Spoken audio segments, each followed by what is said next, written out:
Welcome to SI Now. I'm Robin Lundberg here with Amy Campbell, and we can pour some out for the Chris Paul never making the conference finals talking point. Yeah, here we go. For the first time in his career, it's already out.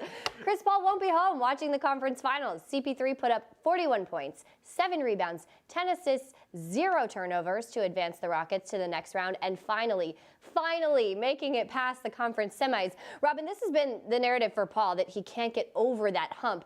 Do you think that narrative's fair? No, I don't, and I'm very glad to see Chris Paul make it to the conference finals because it is justice for his career. We are talking about an all-time great player. Top 10 point guard for sure, maybe a top 5 point guard. And sure, he lost to the Rockets after going up 3-1. He had some bad moments in a series against Oklahoma City, but he has been a money playoff performer more often than not. Hit a buzzer beater to beat the Spurs in a Game 7. It just doesn't feel right that someone who's had the kind of career he has had would be mocked the way he was. So I'm very happy to see Chris Paul moving on. This is justice for Chris Paul. You are drawing this line right now. I think it's a fair narrative, though I do agree. I'm very happy to see him over that hump, and I think that he deserves to have a little bit more success. But I think that those times that he has had those moments, the reason this choking narrative follows him around is because he's done it to himself. And you even saw him admit it after being up 3-1 in this past series, saying, I'm not going to celebrate anything yet. I've been here before. He knows that these things get in his head. Yeah, but he was leading teams, before him and Tyson Chandler early in his career, he almost made a run. Then later, there was a couple of top-heavy players in Blake Griffin and DeAndre Jordan, but those Clippers teams were never very deep. This is the first great team he's been on, and as soon as he got on a great team like this, he's going to the conference finals, and that's really what it's all about, unless we're talking about the very upper echelon of guys. Chris Paul's on that next level, surefire Hall of Famer. It definitely feels right to see him move on. Now, despite the elimination, Donovan Mitchell got busy, scoring 22 points in the third quarter before leaving the game with foot soreness. He is, of course, part of a much talked about rookie class, including through the playoffs. So if you could start a team with Mitchell, Jason Tatum, or Ben Simmons, who are you taking? That is a good question. It's very thought-provoking. All three of these guys are so good, and it just makes me so excited for the future of the NBA when we have 3 rookies that are so promising and a lot of young guys that are very exciting to watch. But Jason Tatum was my favorite player heading into this draft. He was my favorite pick going to the Boston Celtics there, and I'm going to stick with him. He's a guy that I've liked since the first time I laid eyes on him when he was at Duke, so not as much as the recruit Knicks, but I just think I'm so impressed by, first of all, how smooth he is. When you watch him in person, it's unbelievable how smooth he is. But he's the youngest of these 3 guys. He turned 20 in March. And to see the poise and maturity that he's playing in these high-level situations, not to mention how skilled, athletic he is, I think he needs to add some weight, but the ceiling is high for him, and he'll be able to do that. The holes in his game are very few. It's always special when you get a class you can group together because you remember them. There's some parallels to the LeBron, Wade, Melo class. I'm not saying these guys are going to be those guys because that's a very high bar. Yeah. LeBron's name is in there, so watch yourself. There's some parallels game-wise with Mitchell being Wade, Tatum being Melo, and of course Simmons being LeBron. Now Simmons is the easiest guy to stop right now because he has the biggest identifiable weakness in that he can't shoot. Tatum's a smooth scorer. Mitchell can get to the cup and finish. But I do still think Ben Simmons has the highest ceiling of the group. So right now, if I'm making that decision, I'm going with Ben Simmons.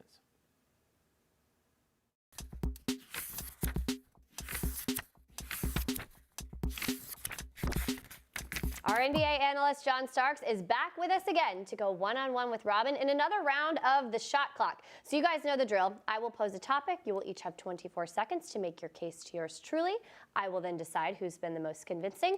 For this one, we're doing an all Rockets-Warriors preview. We will break down all of the matchups. Is that cool with you guys? Yeah, except for if Mike D'Antoni was in charge, we'd be making the points in 7 seconds.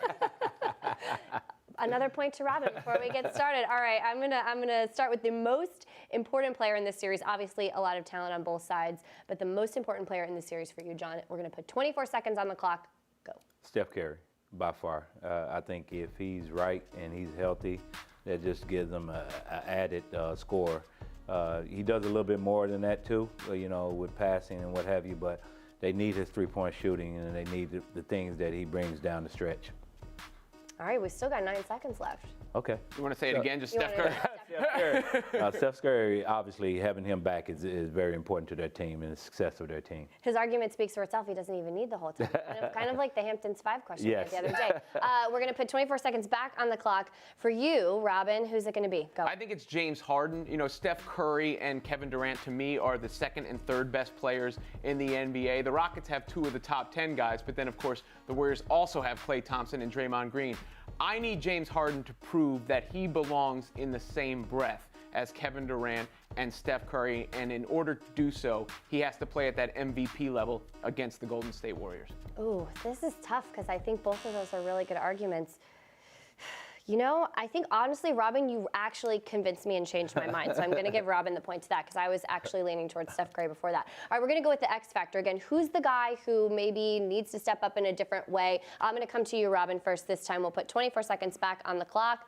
Go. PJ Tucker is the guy for me because he needs to hit open threes. If he doesn't hit open threes, the Rockets are not going to have a chance, but he also unlocks a little roster versatility for them. He's small but can go center. So can they match the Hamptons 5 lineup with a lineup of their own? I don't know what you call it, the H-Town 5 or whatever it might be. But to me, the key players are going to be those flexible wings, PJ Tucker and Trevor Ariza. Okay, all right. That was a good one, Robin. Yeah, Hamptons 5 reference. We've already said it twice. I don't know how we're managing to do this. All right, 24 seconds back on the clock. Go. Everybody knows that the X factor is the Warriors bench. They go how the Warriors play because their 5 is going to do what they do. They're going to take care of Houston 5. So it's going to come down to bench play. Over the course of the last 2 or 3 championships, their bench has been key ingredients to them winning a championship. So they have to come out and play very well. They have to shoot the ball. They got to defend, and they got to do all the little things necessary for them to beat Houston. All right, point goes to John Starks on this one because, Robin, you're perpetuating the worst nickname I've ever heard, and I don't want to hear it again today. I guess I'm guilty. Please, I guess I'm supposedly probably guilty of that, too. All right, so when we talk about offense, these are the top 2 teams in offensive efficiency, so it's going to be a lot of firepower, a lot of scoring going on in this one. Who do you think has the offensive edge? 24 seconds on the clock. There it is. Go. It's Warriors. Warriors. Having Steph back is the key to them. They have 3 flamethrowers, obviously, as Robin alluded to earlier in that conversation, that you know, they was good offensively. Now you added Kevin Durant, and those guys can shoot threes, and they move the ball a lot better than the Warriors do. Warriors more pick and roll offense, than the Warriors is more pass, cut, this and that. And so I think the Warriors offense is a lot better. Okay, Robin, can you make an argument for the other side? 24 seconds, there it is. Yes, Go. Robin. No, I'm going to expand on what John said. I mean, the reason he is right is because the Warriors have more versatility. He was talking about Houston not having that much movement. Now, Houston does what they do, and you know what's coming. It's going to be ISOs for Harden and Paul or pick and rolls for Harden and Paul. The Warriors can play the ISO game with Kevin Durant, of course, but they can also play that movement game that got them to 73 wins with Klay Thompson spotting up and Steph Curry creating. Well, now I don't know what to do because you guys both picked the Warriors, and obviously He had it first. You can give it to him. Obviously, that's the right choice. Oh, you can give a tie. I'm going to give you both a point because I'm the queen and I make the rules today, even though we may end up with a tie. All right, we're going to talk about the defensive edge. You know, obviously, offense, a lot of offensive firepower here. Some good defenses here, too, though. Robin, we'll start with you. 24 seconds on the clock. Who has the edge defensively to possibly stop the other offense? It's Golden State, right? I mean, we've talked about Houston. Can they get their defense to a level to compete with the offensive firepower? They have, but Golden State has been an elite defense. And it's 2 sides of the same coin of the Houston offense we were just talking about. As explosive as it is still predictable. And when you let the Warriors know what's coming, when they've got Draymond Green, when they've got Kevin Durant, when they've got Klay Thompson, all elite defensive players, and they can scheme you, they can shut it down. Okay, strong argument there from Robin. John, you know you're up. 24 seconds. Go. That was a very good argument, and I like the argument, and I'm going to have to agree with you, too. Warriors is a better defensive team, and Steve Kerr understands how to stop the pick and roll. He's going to go back to the old way of doing things, having that big guy up on the pick and roll instead of sitting off in the lane, and he's going to do more traps and rotations and what have you, and the Houston's going to have to figure it out, how they're going to get shots or who they're going to leave open. You guys keep agreeing. I don't know what to do. I'm going to give John the point because I like his blazer. Thank you. Okay. All right, then it all comes down to this.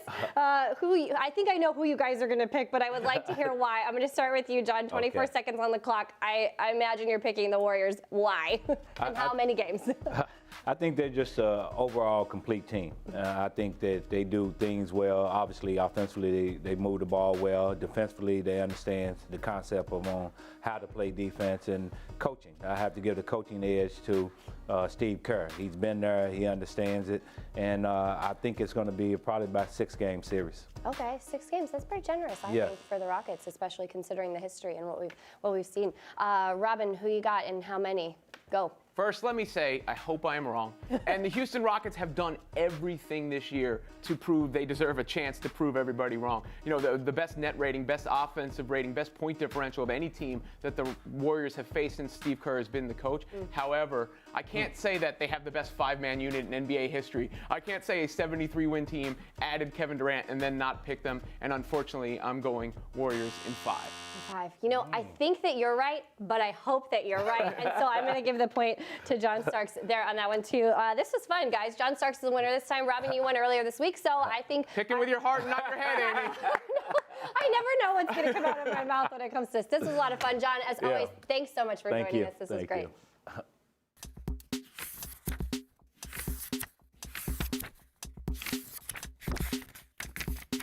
James Paxton of the Seattle Mariners can now add his name to the list of pitchers to throw a no-hitter, as he became the first Canadian to record a no-no in Canada on Tuesday night. A great accomplishment for Paxton, of course, but Robin, I'm wondering, does a no-hitter actually do anything for you? Does this move the needle? No, it doesn't. It's a no-no in my mind because one, they're too commonplace, and two, too many random dudes to get a no-hitter. James Paxton, who's that? The guy who played the president in Independence Day? No, you know, look, he actually has pitched very well as of late the last several years. Of course, but the common fan might not know who he is, and it resonates a lot more to me when it's like, say, Shohei Ohtani. Or even Clayton Kershaw. We'll go back to a great who has been around a long time. That moves the needle more because you're like, oh man, he can add to the legacy. In this case, it's just a random accomplishment. It's a great accomplishment, but it's not one that's that fun to talk about necessarily. Yeah, I think maybe if I'm a fan of this team, a fan of this guy, or if I'm him personally, that's very exciting. But I agree. I think the games are boring when there are no hitters. And to me, I watched actually a lot of this game last night. The most exciting part, Kyle Seager's play there at third base to save this no-hitter and keep it alive there for Paxton. So it's actually some of the defensive moments that are more exciting for this. And I want to give a shout out to John Taylor of SI. I read his story about this a little bit earlier today, and he talked about this being a trend, a growing trend in baseball, that the league strikeout percentage is the highest it's ever been, and it's been going up every year since 2008. There are fewer balls in play. I believe something like 35% of all at-bats this year have ended in a home run, a walk, or a strikeout. So it's a lot easier to get a no-hitter if people aren't having to play defense or make plays in the field. Meanwhile, for the third time this season and a major league leading 31st time since 2010, Giancarlo Stanton hit multiple home runs. There's those home runs. In a game, hitting 2 to lead the Yankees over the Red Sox, their 16th win in 17 games. Meanwhile, the Mets traded former franchise player Matt Harvey to the Reds. Do these coinciding events perfectly encompass the comparison between the Yankees and Mets? It perfectly encompasses it. The rise and fall of Matt Harvey. The Mets start the season strong and then kind of take a nosedive there in the slow start of Giancarlo, and the Yankees are taking off. We knew Giancarlo would be fine. We knew the Yankees would be fine. I think the Matt Harvey thing is perhaps more surprising. I was expecting him to kind of come back around. Just he was so good when he was good, and the fall that he has taken is very surprising and very sad, and it's definitely a surprise to me. Yeah, I mean, I would hesitate to think that we'll ever see Matt Harvey pitch in a meaningful way again in his career, and he was supposed to be the face of that franchise. And all jokes aside, you can't call yourself a smart baseball fan and have been saying you thought the Mets were going to be better than the Yankees off a month of return. Clearly, the opposite was true. The Yankees are better than the Mets. Tell him, Robin. What else is new? From the diamond to the middle of nowhere, Kansas, that is, former NFL wide receiver Greg Jennings talks about the wild vacation he had with his former teammate Jordy Nelson in this week's Sports Animated. Check this out. So here's my story. There was one offseason when I was in Green Bay. A few receivers decided to go down to Jordy Nelson's ranch. It was myself, Brett Swain, I think James Jones, and Jordy. His idea of a good time was to jump on some ATVs and peruse. I mean, he had a ridiculous amount of acreage down there. And so all the guys were on these ATVs, and we're going through these swampy areas, and Jordy's ATV gets stuck. He jumps out, and he's trying to get it, and it drops on his leg. And so now he's underneath, and Jordy is like, "Oh, my leg." And no one knows where we are. The wives don't know. James Jones and I, we're literally in probably almost waist high, like swamp, mud, pond, whatever it is, trying to get this big ATV off of Jordy while Brett is in there trying to drive it out. I don't panic about too many things, but we're panicking because there is no one to get it off of him. So we end up getting it off of him. He's covered up. He's fine. We get back. Long story short, Jordy, we will never come back down to your ranch. It's thuggish behavior from Conor McGregor. It's unacceptable in every way. Talk to my Jet fans, they're like, oh, the refs suck. LeBron had to trade away his entire team to get them elevated. How do you think Judge and Stanton compared to you and Manny? It was scary to come forward, and it still is. The common denominator is still there, and that's Jason Garrett. Deflategate. Well, Deflategate, of course, was cheating. In the history of the 1-8 seeds upset here, I'm taking Kareem down. It is heavy. Yeah, it's pretty heavy. I'm impressed that he didn't run into the cubicle. We now welcome in Albert Breer of the MMQB. And Albert, 76ers guard T.J. McConnell said this when talking about Ben Roethlisberger. Where were we going, huh?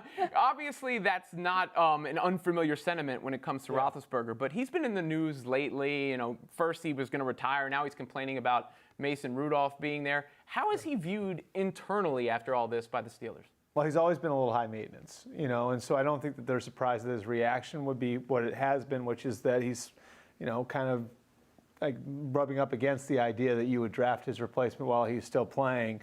But you know, the bottom line is that this is almost like a human nature thing. Like, they believe they're going to be able to get more out of him if he's a little less comfortable. Look, Brett Favre didn't like it when Aaron Rodgers was drafted. Tom Brady didn't like it when Jimmy Garoppolo was drafted. What wound up happening? Well, Brett Favre played great, got them to a conference championship game a couple of years later, where he'd been uneven to that point. Tom Brady, they hadn't won a championship in 10 years. The first year Jimmy Garoppolo is there, they win another one. I mean, I would ask you guys, Tom Brady is staying away from the offseason program right now in New England. You think he's there if Jimmy Garoppolo is still on the team? Oh, yeah. He probably is. So I think that there's that human nature thing. It's somebody brings in your replacement, it's not going to make you feel comfortable, but it probably will pull a different level of performance out of you. And I wouldn't be surprised if we see Ben showing up to training camp in pretty good shape. Yeah, Garoppolo's there. Maybe Brady doesn't think he can wear whatever he wants to the Met Gala, right? He's going to be under the microscope a little bit more. Yeah, he looks like a Mortal Kombat character or something. With Yeah. something weird. Another vet looking over his shoulder is Joe Flacco, who reportedly has not yet spoken to Lamar Jackson, the Ravens draft choice there, who has been supposedly looking amazing at minicamp, according to coaches and players. Do you think there's a chance that Jackson takes his job? I think that this does reflect some, disappointment with the way that Flacco's played the last few years. And if you break it down, you want to look at it. He's got the fourth highest cap number in the league in 2018, and over the last 3 years. So we're not talking about a short period of time. Since they lost Gary Kubiak as their offensive coordinator from 2015 to 2017, he's the 31st rated passer in the NFL, behind Blake Bortles. Blake Bortles is 30th, and so I don't think there's any question that internally they don't feel like they've been getting proper value based on what they're paying Joe Flacco. And bringing in Lamar Jackson, I think at least they'll get answers. It doesn't mean that Joe Flacco all of a sudden is going to be a top 5 quarterback next year.